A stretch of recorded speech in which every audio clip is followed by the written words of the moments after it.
Let me tell you about the moment I realized I had no idea what financial enough actually meant. It was 2024. I just hit my original fire number. The one I'd been chasing for years. The spreadsheet said, "Congratulations, you're financially independent."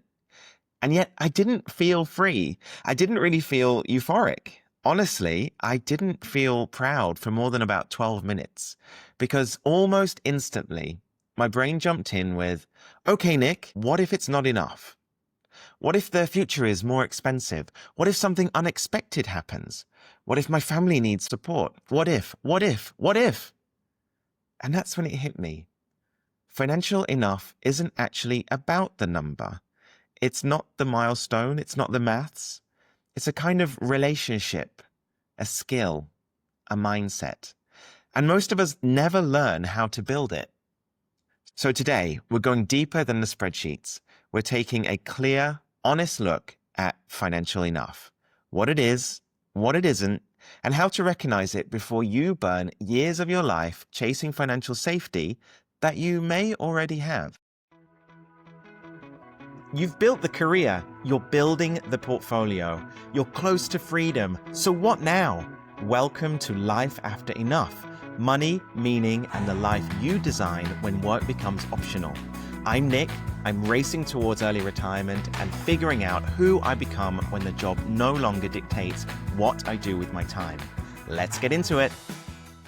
So I'm recording this episode on a bright, sunny Friday morning. I've just finished boot camp. I've had my coffee.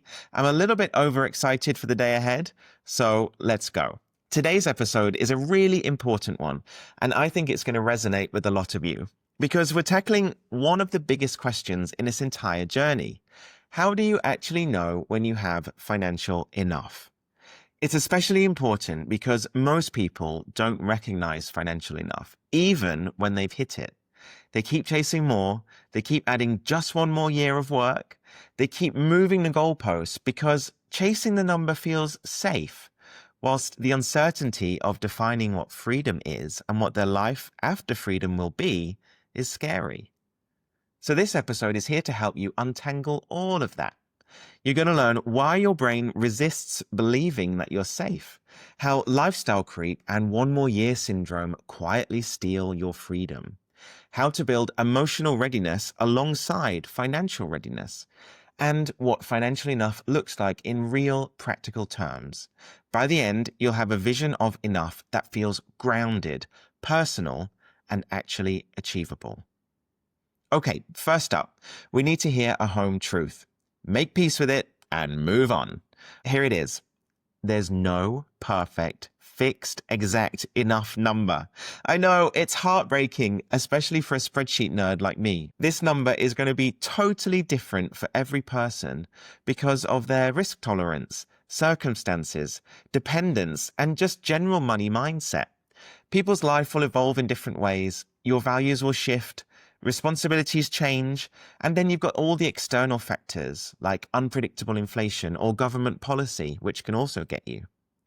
Your definition of what is enough will grow as you do. However, most people, myself included, approach financial enough like this, like it's a maths exam. Calculate the number. Hit the number. Happiness begins. But the reality is closer to calculate the number, hit the number, panic, recalculate, repeat. Because the number was never the real problem. The real problem is that your internal sense of safety hasn't caught up with your external reality. You can hit your fire number and still feel one step away from disaster.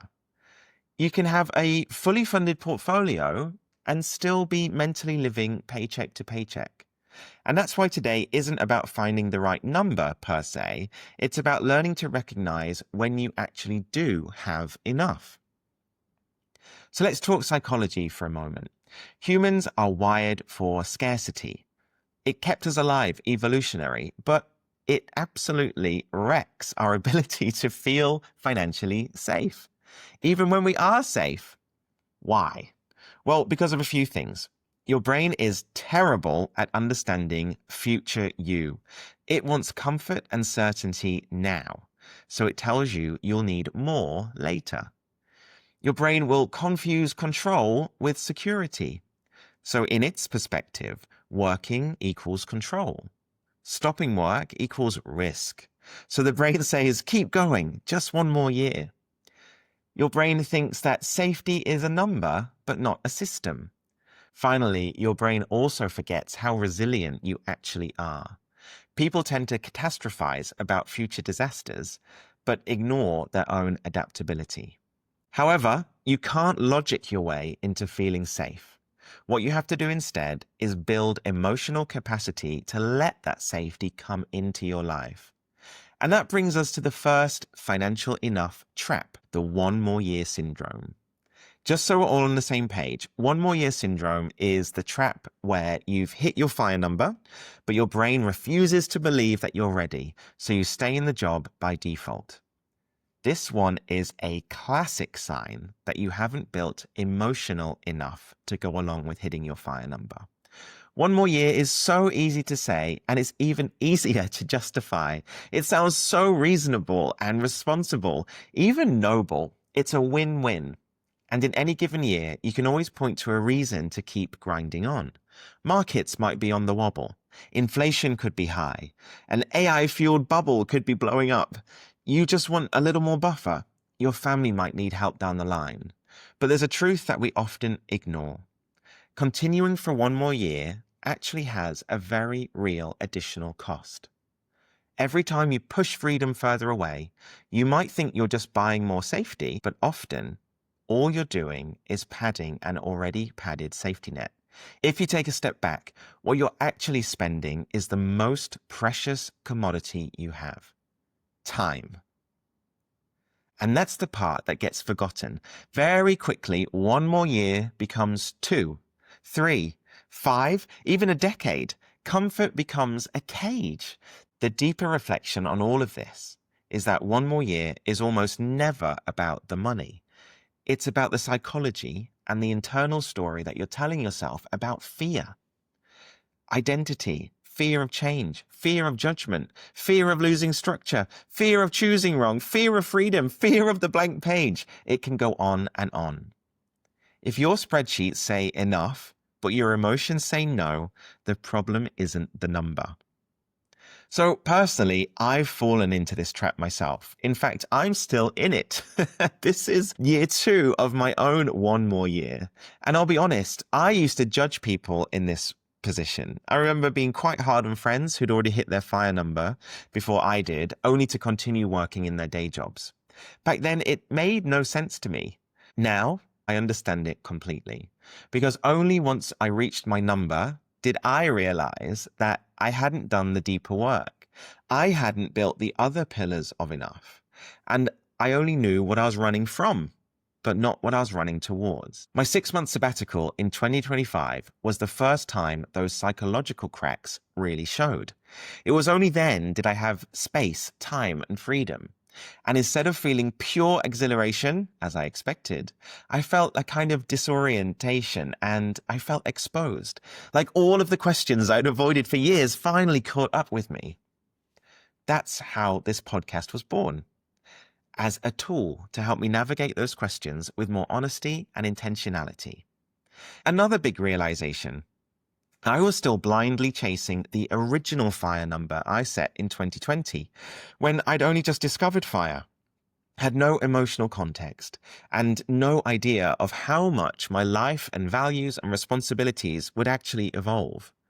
I never stopped to redefine financial enough as I grew, as my sense of purpose shifted, and as my worldview expanded. So now that's the work I'm doing with laser focus, re-examining, recalibrating, and redefining the broader concept of enough in a way that actually fits the life I'm building, not the one I imagined 5 years ago. So you might see that there's a contradiction here, but good. It means the theory and the reality don't always line up. And that's exactly why this work matters and where the real growth is. Okay, so that brings us to another quiet thief of enough: lifestyle creep. Quick pause. If this episode is sparking something for you, hit follow so you don't miss what's coming next. Feel free to share it with someone who'd love it too. It really helps the show to grow. We'll talk about lifestyle creep in a future episode in more detail. But for the context of today's discussion, let's frame it differently. Lifestyle creep quietly shifts your definition of enough, but without you realizing it. You set your FIRE number, you believe in it, you work towards it, but meanwhile, the restaurants you go to get nicer, your holidays get more luxurious, your apartment gets bigger, your baseline costs rise, and suddenly, your FIRE number doesn't fund the life that you're living.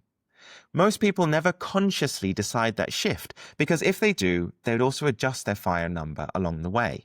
But nevertheless, it happens. This is where financial enough and emotional enough collide. If you're coping with work stress through lifestyle upgrades, your number will never feel like enough. If you're keeping up with your social reference group, your number will always grow faster than your investments. If you feel empty or directionless, your spending will just naturally inflate. But the trap isn't the spending, it's the unconsciousness. Because freedom requires intentionality, and intentionality requires honesty. So lifestyle creep expands your spending, stretches your FIRE number, and quietly adds years to your timeline. But even if you do manage to keep your lifestyle steady, there's something else that can shake your confidence. And it's not your choices or your habits, but the world itself. Let's quickly talk about the external forces that apply and how even the best laid plans can be rattled by things you don't control. Financial independence doesn't happen in a vacuum. It happens in the real world, with real markets, real business cycles, and real volatility. And sometimes the external factors hit hard. Think about the early 2000s, the dot-com crash. It wiped out nearly 50% of the S&P 500. And the recovery? Well, it actually took about 7 years to get back to where it was. Imagine you just pulled the trigger on early retirement the year before that happened. All of your expenses are exactly the same, but your portfolio has halved. That's the nightmare scenario that no one wants to imagine. And it actually has a name, sequence of returns risk. And that's the danger of retiring right before a nasty market stretch. It's one of the biggest reasons people cling on to one more year, because deep down, we're afraid. We're afraid that even if we do everything right, the world might not. But here's the good news. You don't need to eliminate risk. You just need to be resilient to it. And here's some strategies you can consider implementing in order to steady yourself. Some examples are keeping cash or bond buffer, maybe 1 to 3 years of living costs. So even in a big market downturn, you can live off that money rather than being forced to sell assets in your portfolio. Number 2 is to stay diversified. Different asset classes or sectors or geographies might mean that where one market's down, it's quite possible others are up, which kind of smooths the ride. And then using a dynamic withdrawal rate. Withdraw less when markets are down and more in the years markets are up. Try and withdraw conservatively at first, and that will help your portfolio recover in the longer term. The goal is to feel steady enough that external shocks don't shake your internal calm or push you back into unnecessary one more year loops. And once you understand that financial risk can be managed, you can finally shift your focus to the part that most people skip, building the emotional readiness to actually say, I have enough, let's do this. And that brings us really to the heart of this episode, building your version of financial enough. So after everything we've talked about, the psychology, the lifestyle creep, the market risks, let's bring it back to where the real work needs to be. How do you actually build your version of financial enough? Not the internet's version, not the one that's dictated by the FIRE community, not even the one you picked for yourself 5 years ago. Yours today. Here's how to build it. Step 1, build emotional safety, not just financial safety. You can have all of the maths absolutely nailed and still feel unsafe. because your nervous system doesn't respond to graphs, it responds to experience. So if you've spent decades in high pressure jobs, constant optimization, or survival mode and performance culture, then of course freedom feels unsteady. Building emotional enough looks like this instead, is experiencing rest without panic, practicing time freedom in small doses, letting yourself slow down without guilt, and proving to yourself over and over again that you can handle uncertainty. That is the groundwork that then lets the numbers actually land. Step 2, expand your identity beyond the job. And this one is so important. A huge reason people don't feel like they have enough is because their identity is still tied to the income and the job. Stepping away from work feels like stepping away from who you are.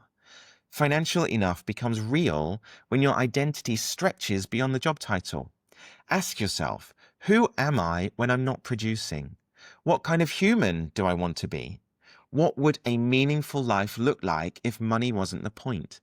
Sitting down and really doing this work creates the emotional capacity for freedom to then jump in. Step 3, define your floor and ceiling. This is where the number finally re-enters, but in a more grounded way. Okay, so your floor, that's the simplest, dignified version of your life that still feels stable. And your ceiling? Well, that's your rich life version, the lifestyle that feels abundant and joyful. Your financial enough lives in that beautiful space between the two.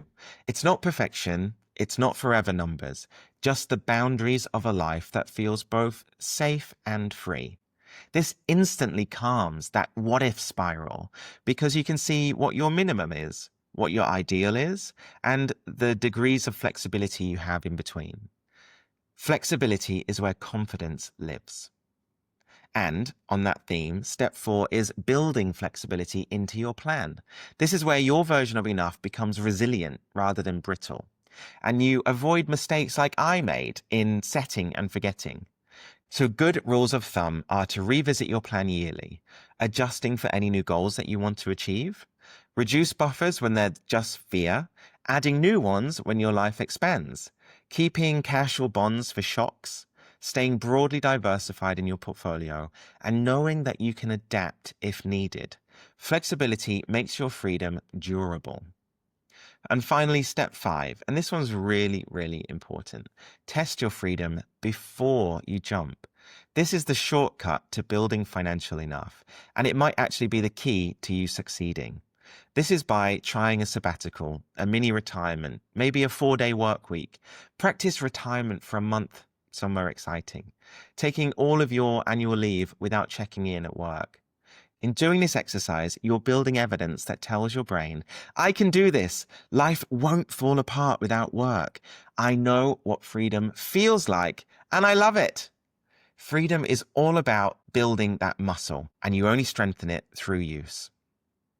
Financially enough isn't a finish line, it's a foundation. It's that beautiful place where the maths and the mindset finally align, where your numbers support your life and your life supports your freedom.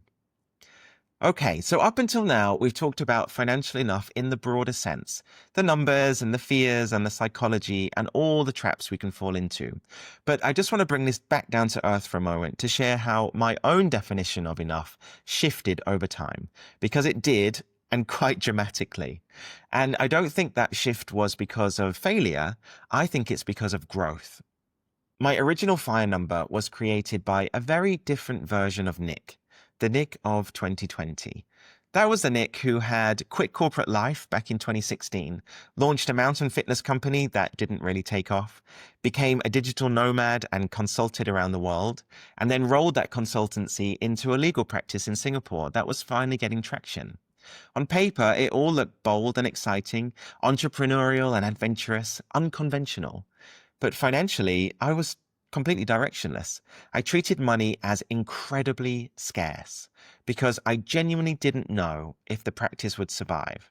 I lived really frugally, but not necessarily intentionally.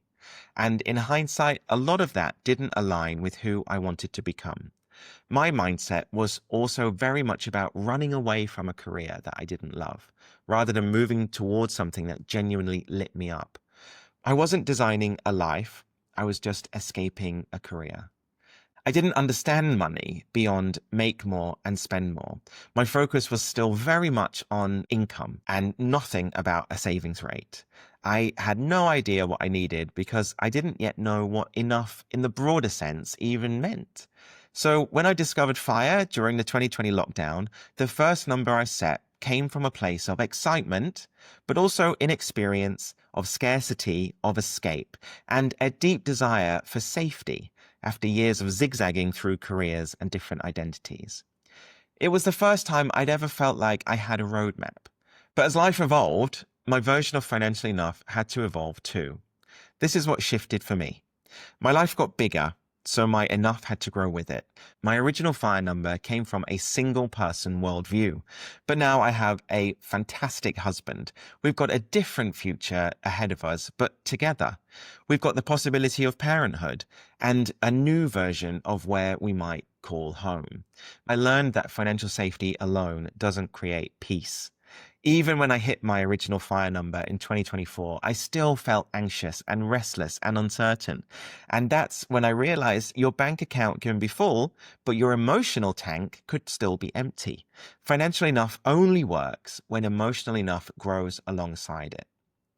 I realized I didn't want to retire from something. I wanted to move towards something better. My first number was about escape. But my new definition of enough is about direction, in identity, and intention.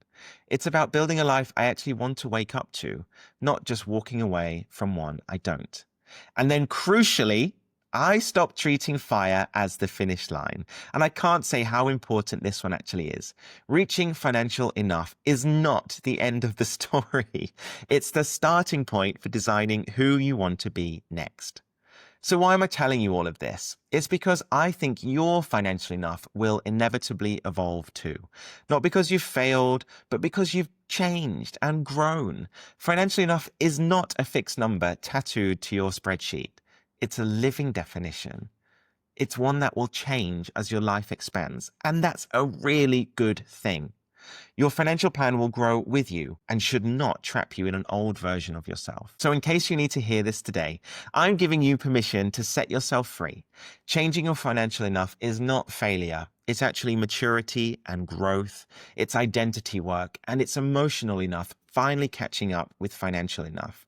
And the part I really want to highlight is that if you don't do this work along the way, if you cling to an outdated number while you become a different person, you can hit that finish line and you'll feel completely lost. I've lived that. You think the day that you reach your number will feel like freedom. But if you haven't evolved your definition of enough in the broader sense, you'll arrive at the milestone and feel like you've built a life for someone else and someone you no longer are. Updating your enough isn't about needing more necessarily. It's about making sure your plan fits the person you're becoming. So before we wrap up, as I like to do, I want to leave you with something practical, a quick reality check to use to understand where you really are on your financial enough journey. Question 1. If your income stopped tomorrow, could you cope for a while without panic?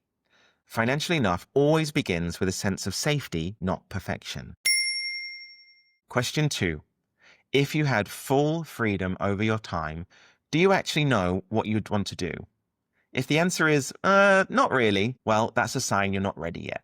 Emotionally, practically, or maybe even both. Question 3. If everything went wrong for an entire year, do you trust yourself to adapt? Because freedom isn't about avoiding uncertainty, it's about trusting your ability to navigate it. Okay, so if there's one thing I want you to take away from today's episode, it's this. Financially enough is not the whole picture. It's just one pillar, a really important one, but it doesn't stand on its own. You can buy freedom and still not know who you want to be next. That's why enough is a combination of 3 things working together: financial security, emotional calm, and a sense of identity you actually recognize. When those 3 pillars align, that's when freedom feels real. And the work we've talked about today, avoiding lifestyle creep, naming the 1 more year voice, building buffers for the unexpected, all of that is really about creating the conditions for those other pillars to grow too. So if today gave you clarity or just a little nudge of reassurance, then you're already closer to your version of enough than you think. And the good news? You don't have to figure out any of this alone. We'll keep unpacking it week by week right here.